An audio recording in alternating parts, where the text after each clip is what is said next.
There are a few days in world history where we all remember clearly where we were, and September the 11th is one of those. And I too had a toddler, but in Denver, Colorado, and in a sense we were in the safest place in the world because we were living literally up the road from the headquarters of World War III, deep in the mountains of the Rockies at NORAD. And it was an amazing time to be in America. Denver is an airport hub, and until all the planes go quiet, you don't realise how often you're hearing those planes. And more frightening than the quiet was that one heavy warplane that would patrol the skies every hour on the hour. Not sure what it was going to do, but it was certainly meant to protect us after the attack.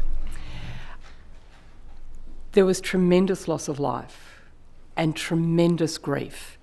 And in the way that the whole world lives with 6 degrees of separation, everybody knew somebody who had been directly affected. One of the great blessings of that day was that happily a number of people knew somebody who had nearly been affected. My aunt slept in, so she wasn't at her desk in the World Trade Center when the planes came in that day. The brother of a close friend of mine was on his way to a meeting at the Pentagon, but was delayed, watching the terrible, unimaginable images of the Twin Towers on the television. Pulled into the car park to see the third plane go into where he would have been going to a meeting.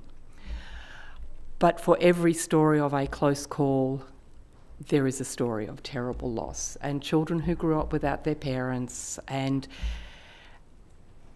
people who suffered not because they had been combatants, but because they were part of a society which a terrorist group decided it did not care for and wanted to punish.